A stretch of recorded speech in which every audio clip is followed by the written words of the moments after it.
नमस्ते। आज के इस खास विश्लेषण में आपका बहुत बहुत स्वागत है।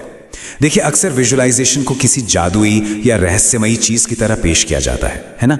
लेकिन आज हम इसे इस धारणा से बाहर निकालकर एक पूरी तरह से वैज्ञानिक और प्रूवन प्रैक्टिस के रूप में समझने वाले हैं।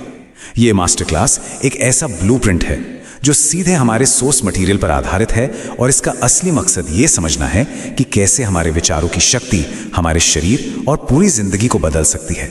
तो चलिए बिना समय गवाए आज के एजेंडा पर एक नजर डालते हैं। हम बात करेंगे एक्टिव और पैसिव विजुअलाइजेशन पर, फिर इसके पीछे की न्यूरो साइंस समझेंगे, उसके बाद आउटकम और प्रोसेस विजुअलाइजेशन, फिर मेटाफोरिकल विजुअलाइजेशन और आखिर में जानेंगे सफलता के नियम। अब आगे बढ़ने से पहले मन में एक बड़ा सवाल आ सकता है। कभी सोचा है कि लॉ ऑफ अट्रैक्शन या विजुअलाइजेशन कुछ लोगों को रातों रात सफलता दिला देता है, उनकी हीलिंग कर देता है, लेकिन कुछ लोगों के लिए ये बिल्कुल काम नहीं करता।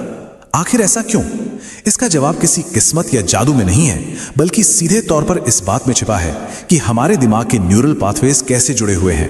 तो चलिए हमारे पहले पॉइंट से शुरू करते हैं, एक्टिव बनाम पैसिव विजुअलाइजेशन।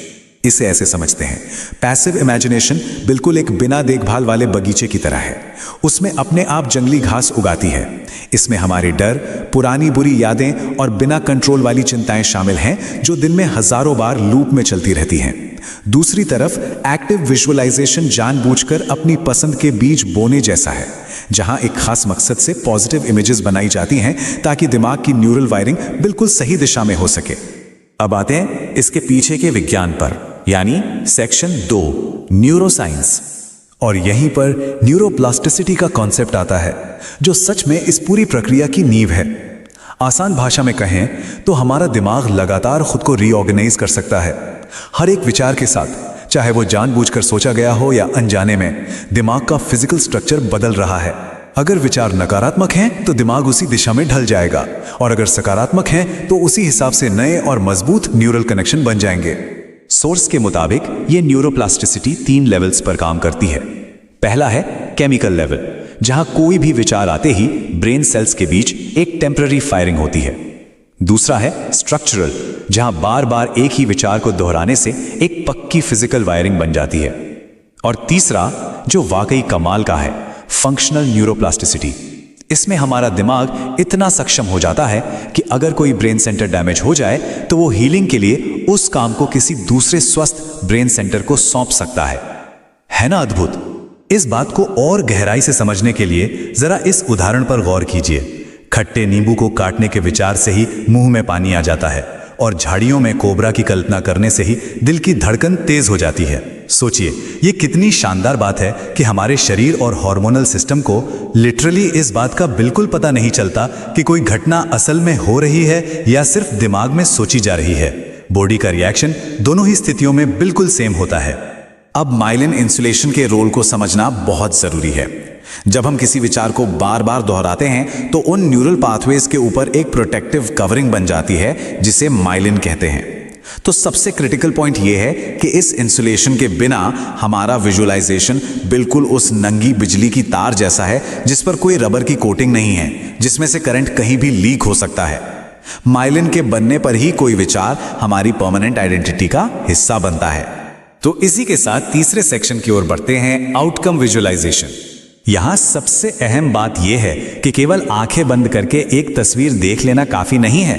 आउटकम विजुअलाइजेशन तभी काम करता है जब उसमें ये चारों सेंसरी एलिमेंट्स मौजूद हों। आपको देखना होगा कि मंजिल पर पहुंचकर आसपास क्या दिख रहा है, लोग क्या कह रहे हैं, शरीर की मूवमेंट कैसी है, और सबसे जरूरी, आपको कैसा महसूस हो रहा है। इन सभी को मिलाकर ही सबकॉन्शियस माइंड को ये यकीन दिलाया जा सकता है कि हीलिंग या सफलता पहले ही मिल चुकी है। इस टेक्निक का अल्टीमेट गोल क्या है?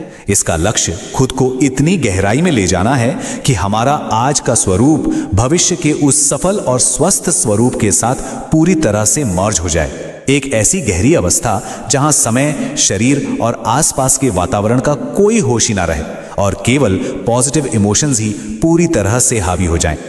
अब आते हैं चौथे पॉइंट पर, प्रोसेस विजुअलाइजेशन। अब मंजिल तो तय हो गई, लेकिन वहां तक पहुंचने का रास्ता, यही काम आती है मेंटल मूवी की प्रक्रिया। सबसे पहले एक ऐसे रोल मॉडल को चुनें जिसने वो लक्ष्य हासिल किया हो। फिर उनके काम करने के तरीके और आदतों की 30 सेकंड की एक छोटी सी मेंटल मूवी बनाएं। इसे 30 से 40 बार लूप पर चलाएं और अंत में उस मूवी के अंदर खुद को इमेजिन करें जैसे वो काम खुद किया जा रहा हो। ये प्रोसेस दिमाग में बिल्कुल नए ऑपरेशनल पाथवेज तैयार कर देती है। 5वां सेक्शन है मेटाफोरिकल विजुअलाइजेशन। हमारा दिमाग ना सिंबल्स यानी प्रतीकों को बहुत तेजी से पकड़ता है। मान लीजिए कोई शारीरिक बीमारी या किसी बड़ी चुनौती का सामना करना पड़ रहा है, जो कि हमारी लिटरल रियलिटी है। लेकिन इसके बजाय अगर ये इमेजिन किया जाए कि एक पावरफुल लेजर की रोशनी उस बीमारी या रुकावट को पिघला रही है, या कोई गार्डियन एंजल रास्ता साफ कर रहा है, तो ये सिंबॉलिक इमेजिनरी दिमाग के लॉजिकल रेजिस्टेंस को तुरंत बाईपास कर देती है और सेल्यूलर लेवल पर ही हीलिंग शुरू कर देती है। और अब हमारा आखिरी और सबसे जरूरी सेक्शन, सफलता के नियम। इसे वेट लिफ्टिंग की एक बहुत ही कमाल की एनालॉजी से समझा जा सकता है। अगर सेल्फ इमेज कमजोर है, यानी वो सिर्फ 30 किलो उठाने की क्षमता रखती है और 1000 किलो का बड़ा लक्ष्य उठाने की कोशिश की जा रही है, तो क्या होगा? जाहिर है सफलता नहीं मिलेगी। इतने बड़े लक्ष्य को मैनिफेस्ट करने के लिए अपनी आइडेंटिटी को एक्सपैंड करके 600 किलो का बनाना पड़ता है, ताकि मन में डाउट की कोई गुंजाइश ही ना बचे। इसके अलावा सोर्स ये इस बात पर बहुत जोर देता है कि हम अपने लक्ष्यों को सिर्फ अपनी निजी जरूरतों तक सीमित ना रखें।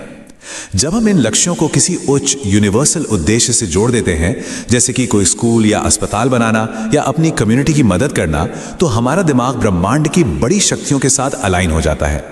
ये सोच पूरी विजुअलाइजेशन प्रोसेस को सुपरचार्ज कर देती है और एक बहुत ही गहरी आध्यात्मिक गति प्रदान करती है। और इसी विचार के साथ हम इस चर्चा के अंत में आ गए हैं। लेकिन जाने से पहले एक सवाल सोचने के लिए छोड़ जाते हैं।